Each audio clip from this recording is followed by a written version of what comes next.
Bom, como vocês podem perceber, a nossa comunidade tem vivido um momento muito especial entre pessoas que estão sendo recebidas nesse final de semana, pessoas que, na sua grande maioria, esse final de semana, vieram de outras comunidades cristãs, e pessoas que vão ser recebidas no próximo final de semana.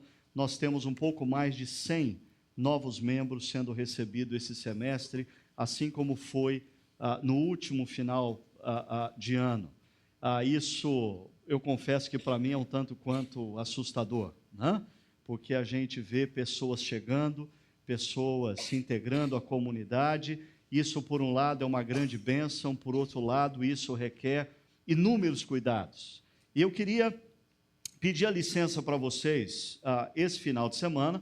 Normalmente, as nossas mensagens aqui na comunidade são mensagens muito focadas para a nossa vida diária, para o nosso dia a dia, para os nossos desafios, como homens e mulheres, no mercado de trabalho, estudantes, mas esse é um momento em que eu acho que a gente tem que ter uma conversa um pouquinho intramuros. A gente precisa conversar um pouquinho sobre o que tem acontecido aqui na nossa comunidade.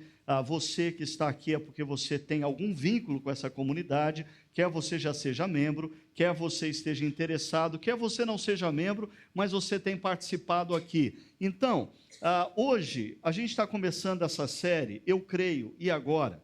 E nós vamos falar ao longo dessa série especificamente sobre engajamento comunitário, porque pessoas que escutam acerca do Evangelho de Deus, que nos é anunciado através de Jesus, através das suas palavras e através da sua obra, principalmente a sua obra na cruz, pessoas que escutam acerca do Evangelho de Deus, anunciado em Jesus, compreendem esse Evangelho e se rendem a esse Evangelho, biblicamente, elas são batizadas e integradas à comunidade cristã, que é a comunidade dos discípulos de Cristo. E é isso que vocês estão vendo esse final de semana e verão no próximo final de semana. Agora, para a gente entender a importância dessa conversa de hoje, eu vou ter que voltar há cerca de uns 12 anos atrás, quando um grupo de 4, 5 casais estavam em volta de uma mesa. Depois de um tempo de oração e reflexão, nós havíamos chegado à conclusão que sim, Deus estava nos chamando para dar início a uma nova igreja na cidade de Campinas. E duas perguntas permearam a nossa discussão em torno daquela mesa, e eu costumo dizer que essas duas perguntas, elas passaram a fazer parte do DNA da Chácara Primavera. E eu creio que é muito importante você que chegou depois, ou você que está chegando hoje, ou você que ainda está chegando, você perceba isso. A primeira pergunta que nós fizemos em torno daquela mesa foi essa: se Deus realmente deseja uma nova igreja em nossa cidade, quem Ele deseja alcançar com essa igreja? Eu queria agora que vocês me entendessem, especialmente os que foram recebidos hoje por transferência, aqueles que chegaram à nossa comunidade por transferência. Eu não estou achando ruim que vocês chegaram aqui, mas eu vou ter que ser muito honesto e sincero com vocês. Eu duvido tremendamente que há 12 anos atrás, Deus tenha respondido para a gente que Ele gostaria de ter uma nova comunidade na cidade de Campinas, para aglutinar, para trazer para dentro dessa comunidade crentes de outras igrejas, cristãos de outras igrejas, principalmente cristãos insatisfeitos com as suas igrejas. Eu não creio que foi isso que Deus nos disse em torno daquela mesa 12 anos atrás. Eu tenho firme convicção de que, na medida em que nós conversávamos e orávamos, Deus nos deu uma certeza no coração de que a comunidade presbiteriana Chácara Primavera viria a ser, na cidade de Campinas, uma igreja para os nossos amigos, para os nossos parentes, para os nossos vizinhos, que possivelmente jamais conseguiriam ou jamais adentrariam numa igreja convencional. O que eu chamo de uma igreja convencional? Eu estou falando desde aquela igreja hiper tradicional, aquela igreja cheia de ritual, aquela igreja que tem hora para levantar, hora para sentar, hora para entrar, hora para sair, hora para fechar o olho, hora para abrir o olho, a igreja que quando o pastor sobe no púlpito muda a voz e todo mundo fica assustado no início da reunião, quando um sujeito sobe de terno e gravata e diz: o Senhor está no seu santo templo, cale-se diante dele toda a terra. E a pessoa que nunca pisou numa igreja não faz a menor ideia do que está acontecendo. Mas existe aquela igreja também, modelo pentecostal, modelo mais avivado, que traz os mesmos problemas para a pessoa não cristã, a pessoa que não tem uma caminhada na igreja, porque às vezes com o seu ritmo, com o seu louvorzão, levanta a mão aqui, pulinho para a esquerda, pulinho para a direita, aleluia aqui, aleluia acolá, amém aqui, amém acolá, tudo isso é muito bom para muitos crentes, mas o seu amigo não crente fica simplesmente apavorado quando ele entra num lugar como esse. Por isso, nós entendemos que lá atrás, e aqui eu quero dizer, por favor, não me entendam mal, eu acho que essas igrejas, desde as igrejas tradicionais, as igrejas pentecostais, têm o seu lugar no reino de Deus, como você vai ver ao longo da minha mensagem. No entanto, eu estou falando que há 12 anos atrás, Deus colocou no coração de 4, 5 casais que Ele estava nos chamando para dar início a uma comunidade na cidade de Campinas, voltada para os de fora, para alcançar aqueles que talvez jamais entrariam dentro de uma igreja convencional, seja ela tradicional, seja ela pentecostal. Agora, a segunda pergunta que permeou a nossa discussão foi essa: em submissão à agenda de Deus, como será a igreja capaz de comunicar o evangelho às pessoas que Ele deseja alcançar? Para nós era muito claro que Deus estava nos chamando para comunicar o evangelho para um grupo de pessoas, especialmente pessoas urbanas, altamente secularizadas, sejam secularizadas por causa da sua cultura universitária, do seu mestrado, do seu doutorado, do seu pós-doc, sejam secularizados devido à sua situação financeira, o seu alto cargo na empresa, gerente, diretor, seja qual for. Nós queríamos comunicar o evangelho para essas pessoas, para que eles pudessem entender a obra de Deus feita em Jesus por eles, e eles viessem a se render. Agora, a segunda pergunta dizia: mas como vai ser essa igreja que vai fazer sentido a essas pessoas?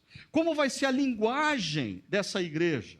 Então nós decidimos que na nossa igreja, na comunidade Presina Chácara Primavera, nós não teríamos determinadas linguagens do tipo: vamos agora fazer uma oração de invocação. Agora, por favor, curvem a sua fronte e vamos ter uma oração de contrição. Nesse momento, vamos agora ter uma oração de intercessão. E durante a mensagem, porque Cristo na cruz fez a propiciação dos nossos pecados ao derramar o seu sangue e nos cobrir com o seu sangue. Pera. Essa é uma linguagem que faz pleno sentido para os iniciados. Quem nasceu numa igreja ou quem viveu numa igreja por algum tempo, todo esse linguajar faz pleno sentido, mas para os seus amigos, para os seus vizinhos, para os seus parentes, não faz qualquer sentido. Por isso, nós optamos em ser uma igreja que não tivesse esse tipo de linguagem, uma igreja que se comunicasse com a linguagem comum, a mesma linguagem, o mesmo palavreado, o mesmo vocabulário que pessoas usam de segunda a sexta, nós íamos usar aqui. E mais, algumas coisas como, eu me lembro que uma das primeiras discussões que nós tivemos em torno daquela mesa foi acerca do culto. Qual vai ser o horário do culto? Uma pessoa disse: domingo, 9 horas da manhã. Eu disse: por quê? Ele disse: porque daí a gente pode ir para a igreja às 9 horas da manhã, aí a gente fica liberado o resto do dia para fazer almoço com os amigos, para passar a tarde com os parentes, assistir jogo de futebol e passar a noite ainda em família, tranquilo, dormir mais cedo. Típico pensamento de crente oprimido durante anos numa igreja. Ele quer mudar para ficar numa boa, né? Ele quer se tornar assim agora um discípulo freelancer. Ele vai na igreja quando não tem festa de casamento, ele vai na igreja quando não tem festa de aniversário, ele vai na igreja quando não tem programação melhor, ele vai na igreja quando não tem corrida de Fórmula 1, nem jogo de futebol desculpa, deixa para lá, isso. Mas o fato é que eu disse para aquelas pessoas que estavam em torno da mesa, se nós queremos alcançar os nossos amigos, os nossos parentes, os nossos vizinhos, que jamais pisaram numa igreja, aonde eles estão domingo às 9 horas da manhã? Aonde eles estão? Alguns deles na cama. Outros deles estão no clube, jogando tênis, conversando com os amigos na beira da piscina. Outros estão correndo no taquaral, outros estão andando de bicicleta com os filhos.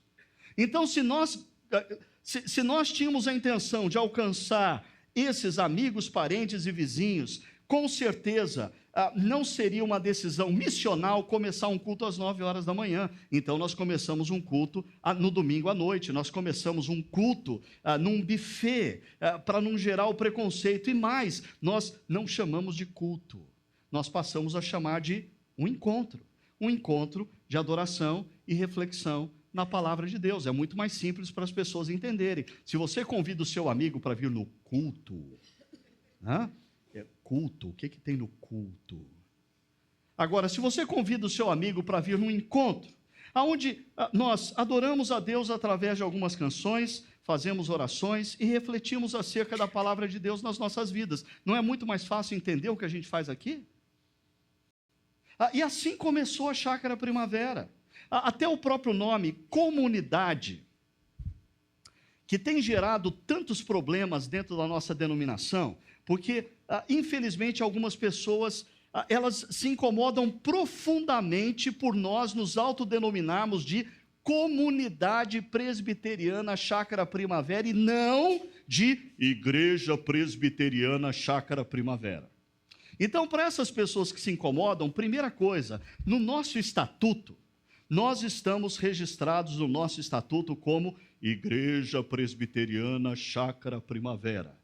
Doravante, também chamada de Comunidade Presbiteriana Chácara Primavera. É assim que está no nosso estatuto. Mas por que nós nos autodenominamos comunidade? Porque é mais legal? Porque a gente queria fazer uma coisa diferente? Porque a gente queria se rebelar da denominação? Nada disso, nada disso. Pensando nas pessoas que para as quais Deus nos enviou, uma das coisas que a gente percebeu era que essas pessoas, elas tinham muitas coisas. Algumas delas tinham dinheiro, e muito. Outras tinham títulos, e muito. Outros tinham cargos importantes em empresas e universidades. Eles eram muito bem resolvidos profissionalmente, eles eram até muito bem resolvidos economicamente, mas a grande carência desse público para o qual Deus nos enviou era relacionamentos, e continua sendo relacionamentos. Homens e mulheres que têm muitos títulos e dinheiro, mas estão no 3º, 4º casamento e não sabem como construir relação conjugal. Homens e mulheres que viajam para a Europa todo mês, todo ano, pelo menos, né? Mas ao mesmo tempo vivem problemas e crises com os filhos e não conseguem administrar esses problemas. Homens e mulheres que têm tudo do bom e do melhor, mas não têm relacionamentos, então eles estão em busca de comunidade. Essa é a razão pela qual nós decidimos nos autodenominar de comunidade, porque as pessoas para quem nós estamos falando do Evangelho de Jesus estão prioritariamente em busca de relacionamentos, são pessoas que carecem de relacionamento, e eu estou falando de muitos de vocês. É por isso que aqui, na nossa comunidade, nós temos procurado desenvolver esse conceito da família estendida, né? Existe espaço aqui para você encontrar no outro, no relacionamento com o outro, um irmão mais velho, uma irmã mais velha, um vô, uma avó que você perdeu, um pai e uma mãe que estão distantes, até mesmo um filho querido você pode adotar no contexto da comunidade, porque nós somos uma família estendida. Em Cristo Jesus, Deus nos fez família. Agora, 12 anos depois, o que acontece? 12 anos depois, graças a Deus, nós vimos através desse esforço de comunicarmos o Evangelho de Jesus de uma forma que as pessoas pudessem entender, inúmeras pessoas que ouviram, compreenderam e creram no Evangelho de Deus. Inúmeras pessoas, algumas que estão aqui, conseguiram ouvir, compreender e se renderam ao amor de Deus, e suas vidas foram profundamente transformadas pelo amor de Deus.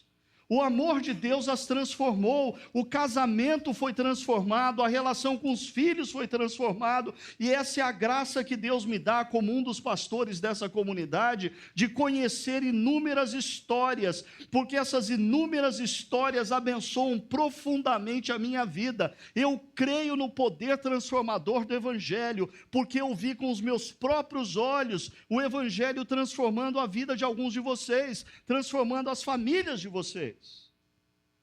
Mas, ao mesmo tempo, chegaram também pessoas que já eram discípulos de Jesus e, pelas mais variadas razões, se identificaram com o modelo de nossa comunidade e, por isso, migraram para cá.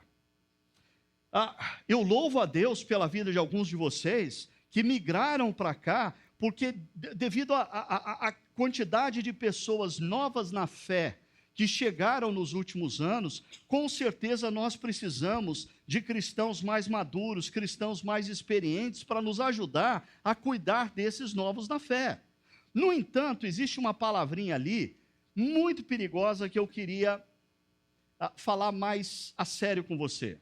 A palavra modelo.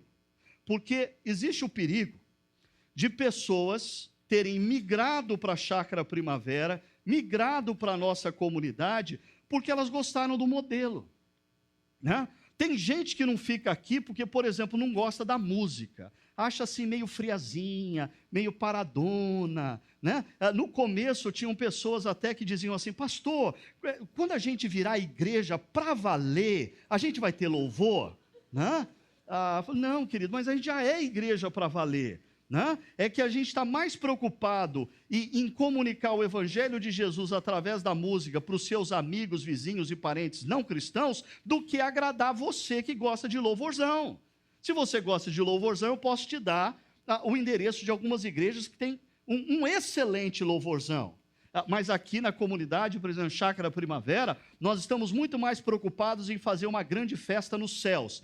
Por isso, quando o seu amigo vem aqui, nós queremos que ele entre, que ele escute a música, que ele possa degustar da música, que ele possa compreender, que ele não se sinta intimidado por: vamos agora nos colocar em pé, pulinho para a direita, pulinho para a esquerda, levanta a mão, estou vendo gente com boca fechada, vamos cantar aí, mais alto. Para com isso.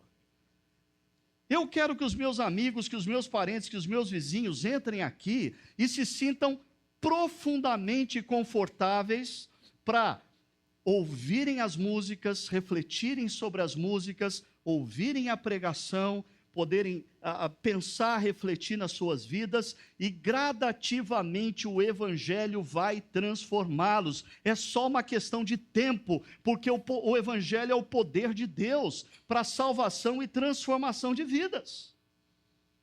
Agora, por isso, não basta identificar-se com um modelo. Porque tem gente que não fica aqui porque não gosta da música, mas tem gente que fica porque gosta. Tem gente que fica aqui porque gosta da pregação, tem gosto para tudo na vida, né?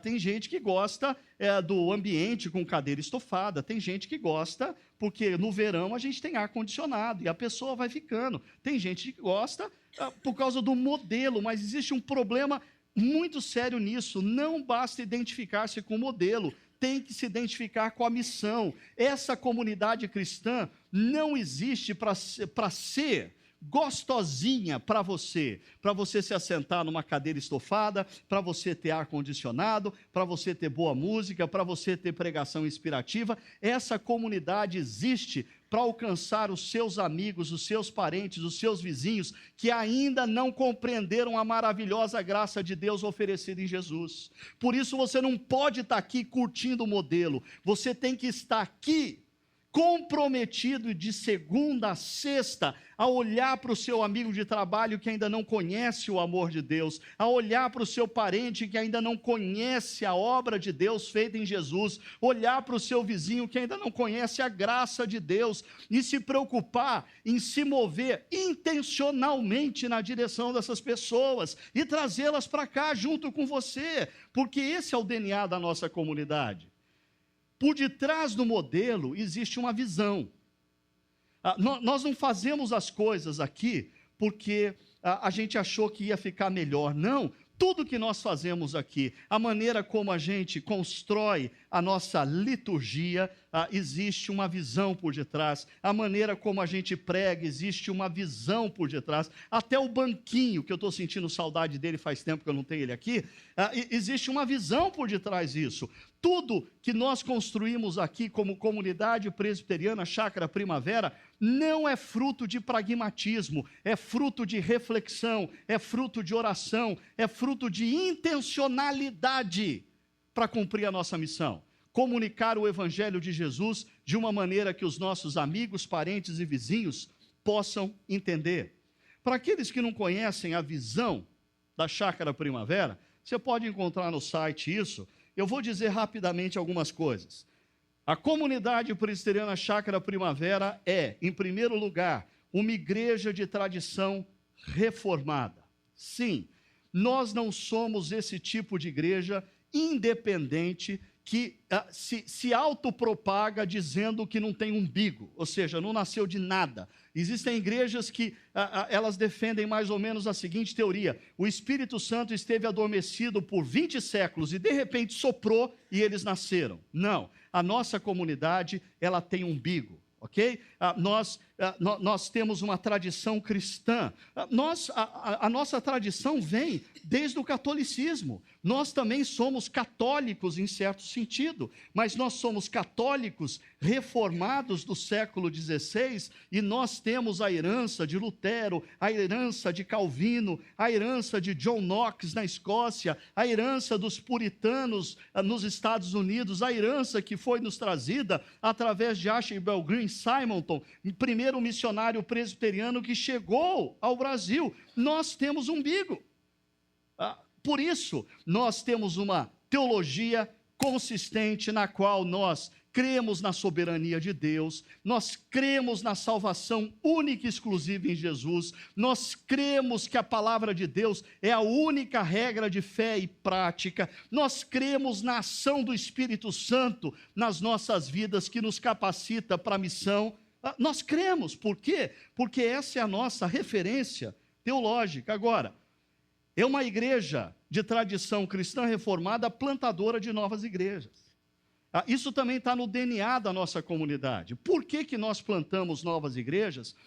Porque nós não acreditamos que a nossa igreja é suficiente para todas as coisas. Nós não acreditamos que através de uma comunidade cristã, Deus vai transformar a cidade, Deus vai transformar o Brasil, Deus vai transformar o mundo. Não, nós cremos que nós precisamos de uma rede de igrejas altamente comprometidas com o Evangelho para vermos a transformação da cidade, para vermos a transformação do Brasil. Então nós estamos constantemente instigando, encorajando e investindo na plantação de novas igrejas em várias cidades brasileiras, no Chile, no Japão e talvez em outras partes do mundo. Ao mesmo tempo, nós estamos constantemente convidando pastores e líderes que já possuem igrejas constituídas a repensarem sua eclesiologia, a repensarem o papel da igreja, para que eles também, com suas comunidades, se tornem comunidades missionais nas cidades brasileiras.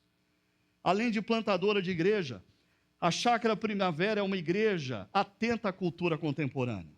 E aí, eu vou ser muito transparente com você. Se você é do tipo que quando chega aqui se escandaliza, porque no santo altar tem máscara do Homem de Ferro, escudo do Capitão América ou coisa parecida, você vai se escandalizar muito mais ainda. Porque a nossa igreja é uma igreja que está constantemente dialogando com a cultura. Faz parte do nosso DNA. Você vai ver constantemente trechos de filmes nos quais nós estamos, ora, ressaltando a graça de Deus manifesta no mundo, ora, ressaltando os sinais da queda e a resposta da graça de Deus na palavra. Nós somos uma igreja que queremos prezar e incentivar pastores e cristãos a terem constantemente o jornal do dia numa mão e a Bíblia na outra mão. O jornal do dia nos dá as perguntas, a Bíblia nos dá as respostas, e é assim que nós queremos construir essa comunidade. E por fim, é uma igreja determinada a comunicar a vida em Jesus de forma criativa, acolhedora, transformadora. Em outras palavras, a nossa comunidade, ela tem uma marca, a intencionalidade na missão. Nós constantemente estamos pensando nos de fora. Nós constantemente estamos pensando como comunicar o evangelho aos seus amigos, aos seus parentes, aos seus conhecidos. Nós estamos constantemente criando meios para isso acontecer, produzindo séries e desafiando você a trazer os seus amigos, produzindo devocionários e convidando você a dar para os seus amigos, colocando as mensagens no site, transmitindo através da internet e convidando você a desafiar o seu amigo que tem preconceito de vir a uma igreja, mesmo que ela se chame comunidade, a começar assistindo pela internet. Eu conheci ao longo desses 12 anos inúmeras pessoas que no seu primeiro momento, eles nos acompanharam pela internet e gradativamente eles foram perdendo medo, e aí eles foram chegando aos poucos, quietinho, e hoje estão integrados e batizados na nossa comunidade. Agora, é importante a gente perceber que quando da integração numa comunidade cristã, quando nós somos recebidos como membros numa comunidade cristã, presta atenção nisso, estamos nos engajando à história e herança dessa comunidade. Em outras palavras, as pessoas que se tornam membros de uma comunidade que já tem uma história e já tem uma herança, elas estão entrando num trem em movimento, elas estão entrando num navio em alto mar, o navio já partiu de um porto e se destina a um porto, esse trem já caminha em missão, e se você entrou nesse trem ou entrou nesse navio, nós estamos entendendo que você está comprometido com a visão desse trem, comprometido com a visão desse navio. Consequentemente, comprometido com a visão que Deus tem dado aos seus pastores e líderes. Deixa eu explicar isso para vocês, biblicamente, lendo um texto que se encontra em Atos capítulo 2, a partir do verso 41, diz assim, nós vamos ler esse texto várias vezes ao longo dos próximos finais de semana. Hoje eu vou destacar apenas 2 frases desse texto. Diz assim, os que aceitaram a mensagem foram batizados. E naquele dia houve um acréscimo de cerca de 3.000 pessoas. É interessante que algumas pessoas se assustam quando a gente diz que nos próximos 2 finais de semana, esse e o próximo, nós vamos estar recebendo um pouco mais de 100. O texto nos diz que em um dia a comunidade cristã primitiva recebeu 3.000. 3.000 novos cristãos. Você imagina a loucura que foi isso para o Ministério de Integração, para a turma dos primeiros passos? 3.000. Você já imaginou a loucura que foi criar multilocal para caber todo mundo na cidade de Jerusalém, em diferentes pontos? É claro que eles usaram a estratégia multilocal se dividindo em casas. E diz o texto, eles se dedicavam ao ensino dos apóstolos, e a comunhão, ao partir do pão e as orações. Todos estavam cheios de temor, e muitas maravilhas e sinais eram feitos pelos apóstolos. Todos os que criam mantinham-se unidos e tinham tudo em comum, vendendo suas propriedades e bens, distribuíam a cada um conforme a sua necessidade. Todos os dias continuavam a reunir-se no pátio do templo, partiam o pão em suas casas e juntos participavam das refeições, com alegria e sinceridade de coração, louvando a Deus e tendo a simpatia de todo o povo, e o Senhor lhes acrescentava todos os dias os que iam sendo salvos. Eu creio piamente que isso aqui ainda acontece. quando comunidades cristãs decidem anunciar o Evangelho de Cristo com integridade e relevância. Integridade é não negociando o que a palavra de Deus diz. Relevância é fazendo uso das perguntas que as pessoas estão fazendo e da linguagem que elas entendem. Quando uma comunidade cristã, movida pelo Espírito Santo, começa a anunciar o Evangelho com integridade e relevância, o que acontece? Pessoas se rendem ao amor de Deus, pessoas se integram à comunidade cristã e novos discípulos surgem. Agora, percebam uma coisa. A primeira frase do verso 41, e essa é a primeira das duas frases que eu vou destacar hoje, nos diz: os que aceitaram a mensagem foram batizados. Aceitaram que mensagem? O texto está falando do Evangelho. Eles aceitaram a mensagem anunciada pelos apóstolos de que Jesus Cristo era definitivamente o Filho de Deus, o próprio Deus que entrou na história, viveu entre nós e naquela cruz ele morreu por nós, ele morreu para pagar a nossa dívida. E agora todo aquele que crê que Jesus é quem disse ser e crê no que Jesus Cristo fez na cruz, por ele, tem não somente vida em abundância aqui, mas quando seus olhos se fecharem para a história, se abrirão para a eternidade, para a vida eterna. Agora, essas pessoas, elas ouviram, compreenderam e creram. São três etapas muito importantes aqui. Por exemplo, os seus amigos e parentes jamais vão crer no Evangelho se eles não ouvirem. Não adianta você ficar orando: ah, Senhor, olha, traga o meu marido para... Ah, Senhor, que o meu vizinho conheça Jesus. Ah, Senhor, que o meu amigo de trabalho se... Como que ele vai crer no Evangelho se ele não ouvir? Você tem que dar um jeito dele ouvir. Ou você o convida para vir aqui, ou você treina para falar com ele, ou você dá um DVD para ele, ou você dá um livro para ele, mas ele tem que ouvir. Mais do que ouvir, ele tem que compreender. E aí a importância de igrejas, como a gente tem procurado instigar, temos procurado incentivar, igrejas que conciliem integridade com as Escrituras e relevância cultural, que fale a linguagem das pessoas, que entenda as perguntas que as pessoas estão fazendo, porque eles precisam ouvir, mas eles precisam compreender o Evangelho. E a terceira etapa, crer. De nada adianta ouvir e compreender, se o coração não se render.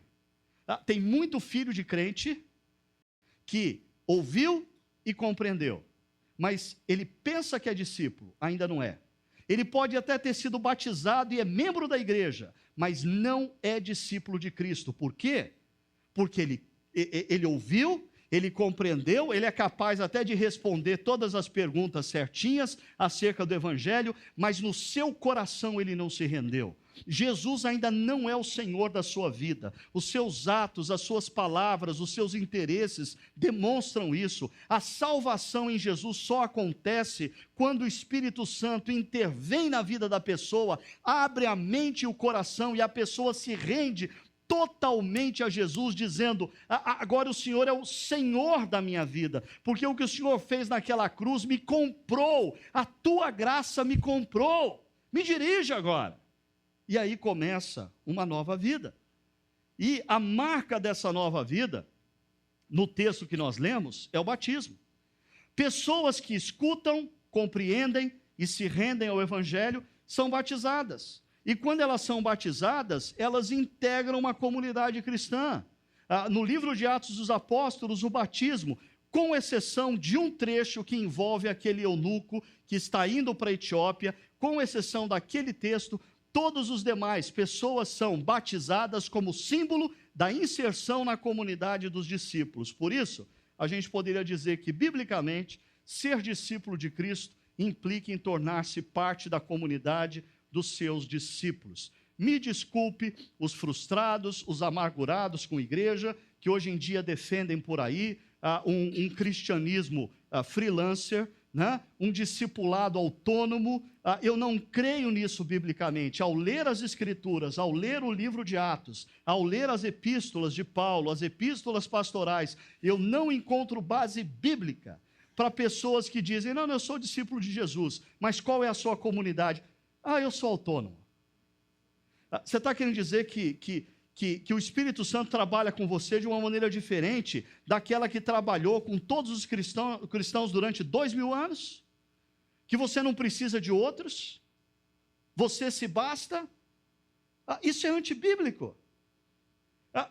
Deus, em Cristo Jesus, nos convida sim a integrarmos uma família, porque existem tantos mandamentos, que a gente chama de mandamentos de mutualidade. Perdoai-vos uns aos outros, acolhei-vos uns aos outros, suportai-vos uns aos outros, servi uns aos outros. Por quê? Porque em Cristo Jesus nós fomos chamados a integrar comunidades dos discípulos de Cristo.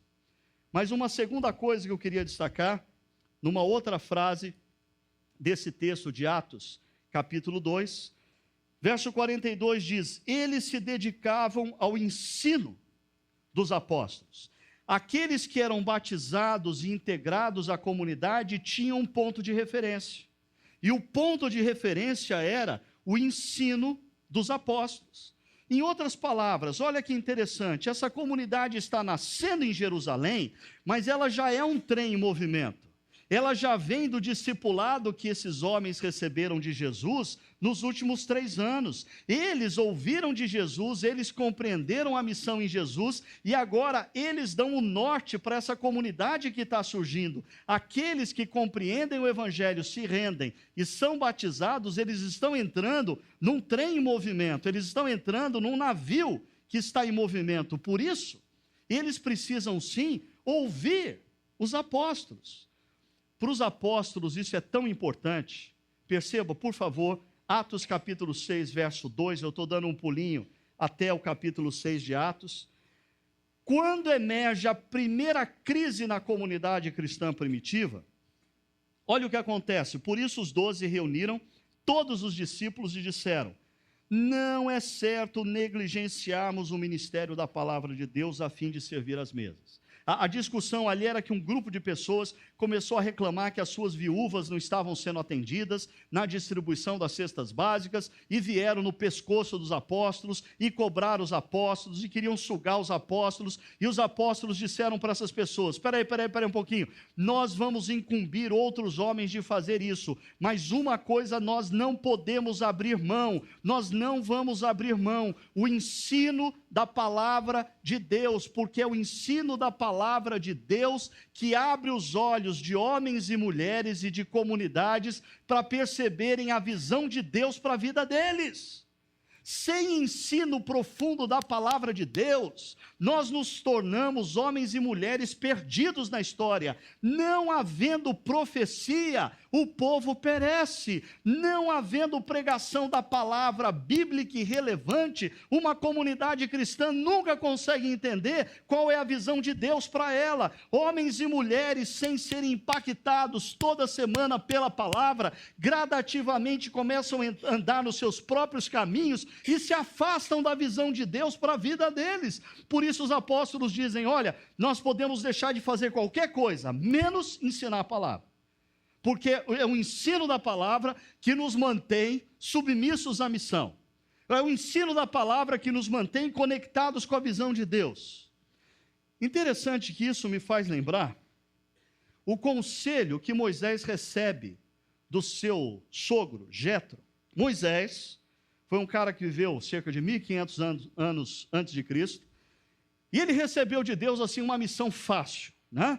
Assim, guiar cerca de 400 mil homens e mulheres através de um deserto durante 40 anos, e era um povo assim facinho, que só reclamava diariamente da falta de água, da falta de alimento, que a sandália estava ficando velha, que estava usando a mesma roupa há 39 anos, e coisas parecidas. E num determinado momento, logo no início da caminhada, Moisés, desejoso de fazer tudo certinho, Ele acordava pela manhã, ele mal tinha tempo de tomar café, ele tomava só um cafezinho preto e já saía da sua tenda e já se assentava num lugar para atender as pessoas faziam aquelas filas imensas de reclamações, e ele passava o dia inteiro atendendo as pessoas. Um dia o sogro dele veio visitá-lo, olhou aquilo, percebeu que o povo estava sugando Moisés durante o dia, durante a tarde, durante a noite. Moisés estava sendo sugado de maneira tão intensa que o sogro dele olhou e percebeu que ele estava virando uma uva passa, ele estava secando. Ele estava sendo drenado nas suas energias. O sogro dele puxou ele de um lado e falou assim: cara, esse negócio não está certo, você não pode fazer isso. Mas é interessante, no conselho do sogro de Moisés, o sogro de Moisés diz para ele o que ele tem que se concentrar, e olha só o que diz o texto: oriente-os quanto aos decretos e leis, mostrando-lhes como devem viver e o que devem fazer. Em outras palavras, o sogro de Moisés, 1500 anos, dá a Moisés o mesmo conselho adotado pelos apóstolos na primeira crise da comunidade cristã primitiva. Ele está dizendo: Moisés, não abra mão da exposição da palavra, não abra mão do ensino das leis de Deus, não abra mão do ensino das escrituras, porque são as escrituras que vão manter o povo atento à visão de Deus, são as escrituras que vão manter as pessoas convictas e conectadas à missão de Deus na vida delas. Assim, é importante a gente perceber que ser discípulo de Cristo implica, sim, em estar inserido numa comunidade cristã, orientada por líderes comprometidos com o ensino da palavra de Deus.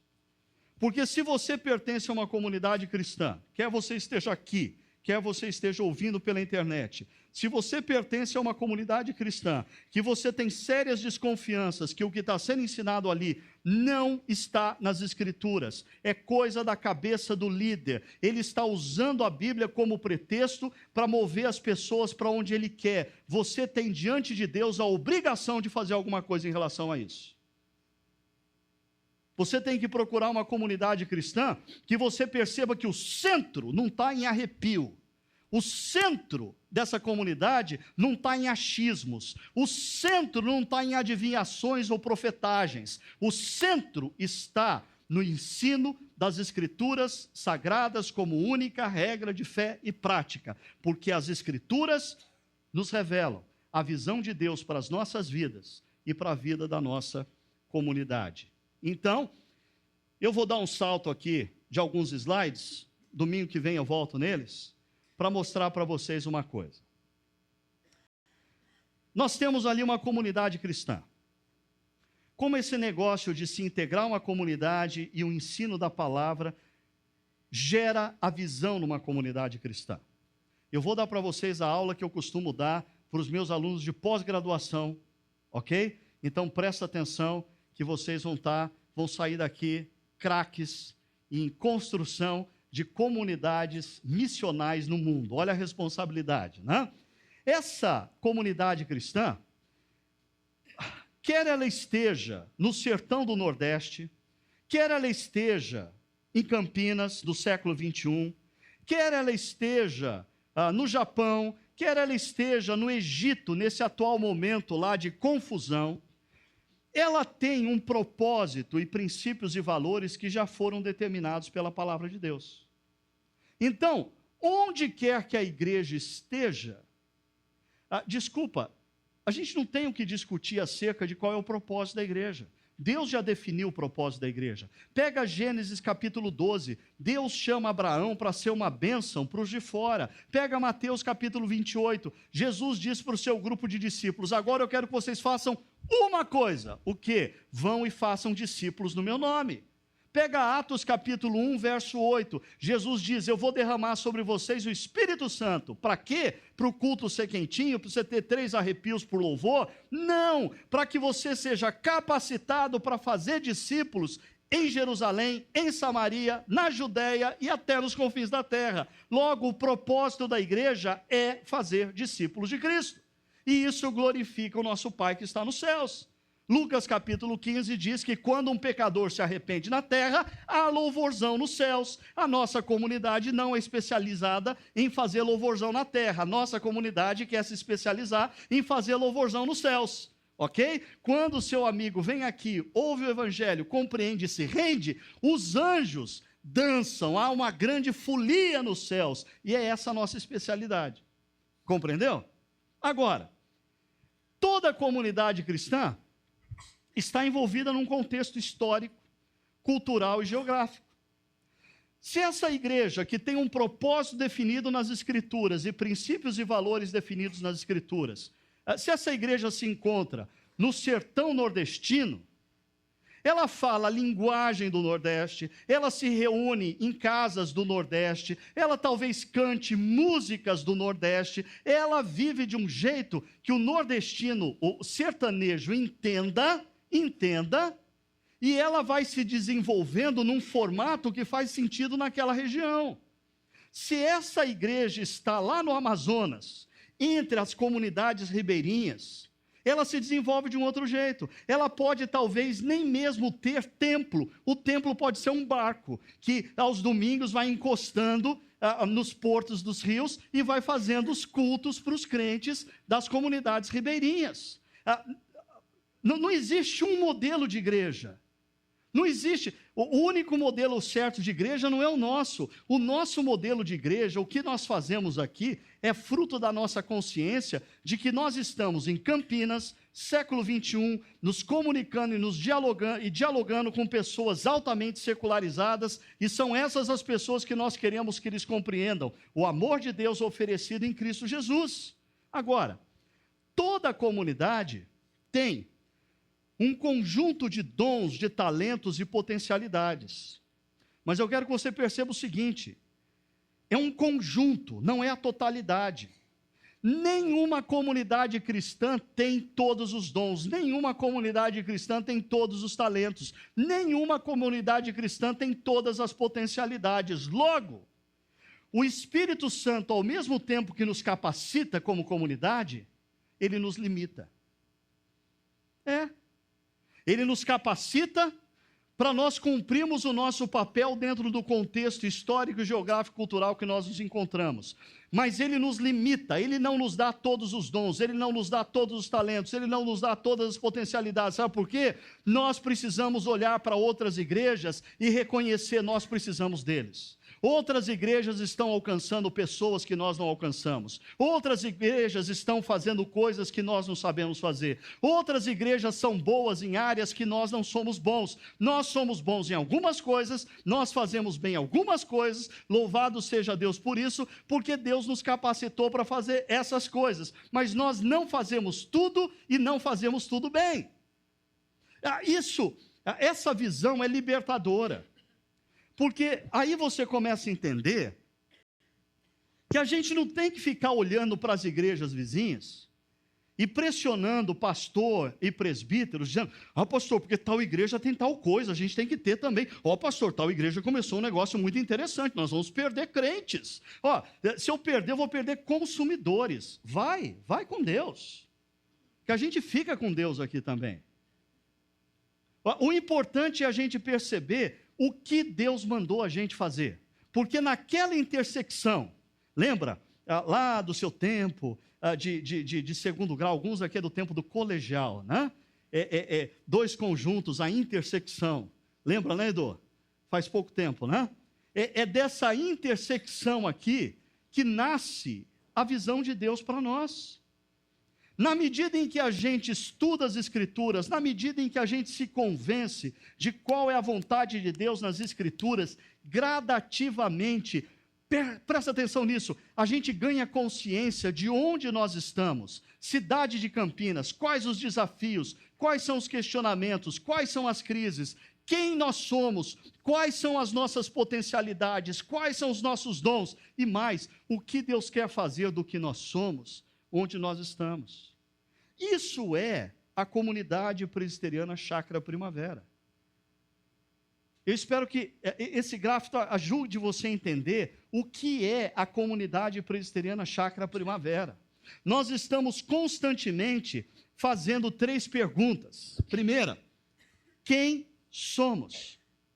Quais são os nossos dons? Quais são as nossas potencialidades? Quais são os nossos talentos? O que a gente faz bem?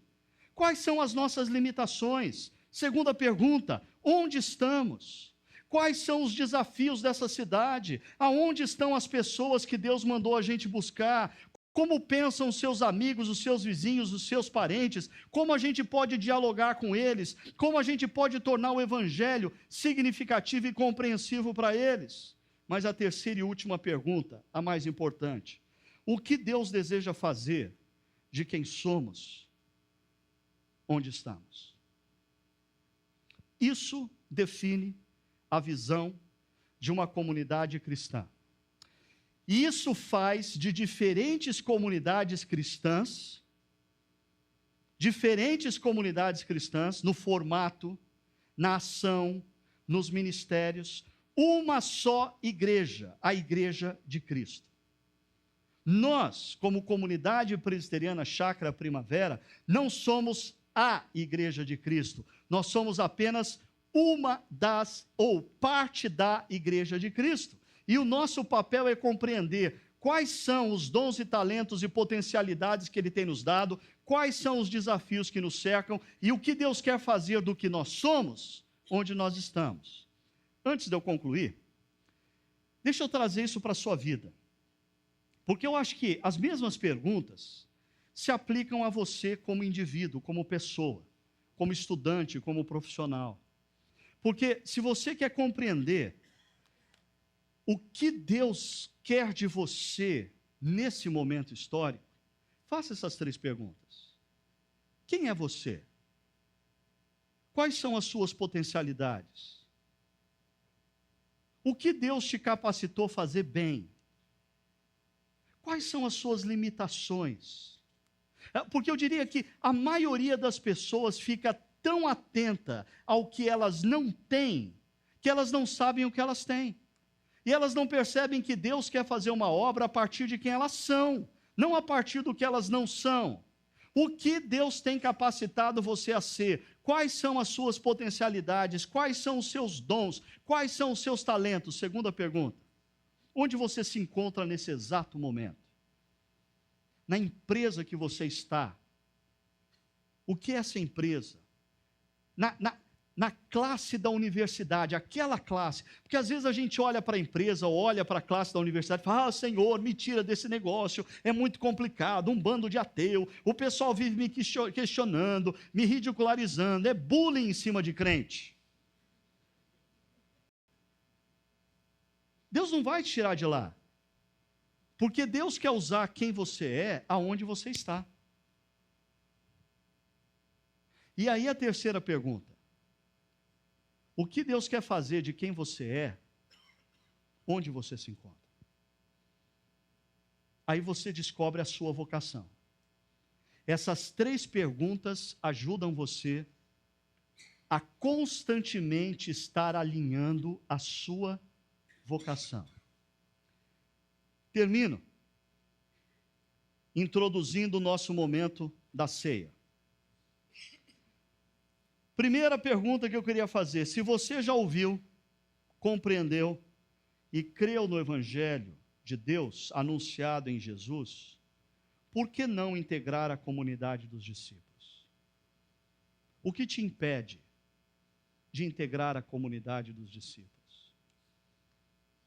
Se você ouviu, se você creu, se você compreendeu, se você se entregou, creu, por que não integrar uma comunidade cristã? Não precisa ser essa, mas uma comunidade cristã, uma comunidade dos discípulos. Segunda pergunta: se você já é parte da comunidade dos discípulos, qual tem sido o seu nível de compromisso para com essa comunidade? Seja você que pertence a essa, seja você que pertence a uma outra comunidade. Você está comprometido com o modelo? Desculpa, se você está comprometido com o modelo, você é consumidor. Você consome liturgia, você consome música, você consome pregação, você consome pastor. Você só tem um compromisso com o modelo. ou talvez você esteja comprometido com a missão. Melhorou. Você está aqui, sempre pensando como que eu vou me capacitar para ser melhor de segunda a sexta e tentar me aproximar dos meus amigos, daqueles que eu sirvo através da minha profissão, daqueles que são subordinados a mim, daqueles que são os meus chefes. Eu quero arrumar maneiras de semear o evangelho no coração deles. Mas melhor mesmo quando você se compromete com a visão. Porque daí a missão não é uma tarefa. A missão é uma extensão natural do que você crê. E última pergunta. O que você pode fazer a partir de hoje para efetivamente contribuir na construção da visão de Deus para esta comunidade, ou se você pertence a outra, para a sua comunidade? Sabe por quê? Tem crente ou cristão que, além de não contribuir, atrapalha um bocado. É mais ou menos a seguinte cena. Imagine que o pastor, ou os pastores, os presbíteros, os líderes, estão tentando conduzir a comunidade na direção da visão que Deus tem dado a eles. Eles estão segurando o volante. Mas tem cristãos que insiste em querer pegar o volante e esterçar para a direita, e a gente tem que ficar fazendo força, e a gente começa a desviar a atenção para tirar o cara de perto, e o cara quer fazer o carro virar para a direita, mas não é para lá que Deus mandou a gente ir, mas eu gosto assim, e aí vem outro e puxa o volante para a esquerda, e aí vem outro e fala, vocês estão indo rápido demais, e quer encostar o pé no breque e fazer o carro parar, e vem outro e fala, não, mas essa igreja é muito lenta, a gente tem que acelerar o negócio, e bota o pé no acelerador, e começa a atrapalhar tudo, e a igreja se perde, não cumpre a visão dada por Deus. Por quê? Porque cada um quer levar a igreja para onde deseja. O que você pode fazer a partir de hoje para contribuir efetivamente na construção da visão que Deus tem dado a essa comunidade? Nós vamos, daqui a alguns minutos, comer do pão e beber do cálice. Eu queria que você lembrasse do seguinte: quando nós comemos do pão, dentre outras coisas, nós estamos afirmando que nós pertencemos ao mesmo corpo. Quando nós bebemos do cálice, nós estamos afirmando que nós fomos unidos pelo sangue de Jesus. Em outras palavras, nós somos um só corpo, unidos pelo sangue de Jesus. A pergunta é: nós temos funcionado como um só corpo? Você tem contribuído na construção da visão de Deus para a comunidade que você participa, seja essa, seja outra? O que você pode decidir hoje, antes de comer do pão e beber do cálice, o que você pode decidir hoje fazer para contribuir para a construção da visão dada por Deus aos pastores e líderes da sua comunidade, seja essa, seja outra?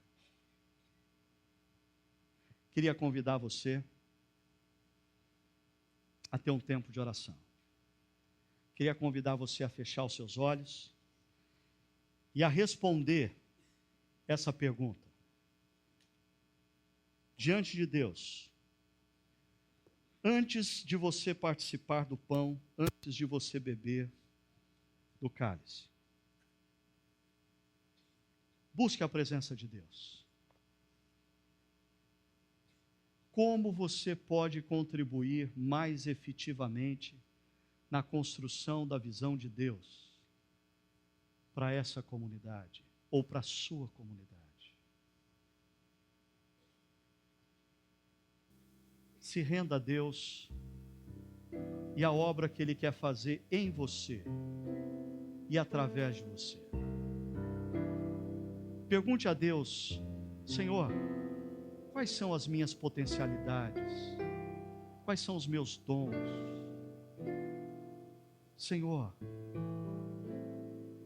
nessa comunidade que eu me encontro, nessa cidade, Quais são os desafios? Como o Senhor quer usar quem eu sou? Aonde eu estou?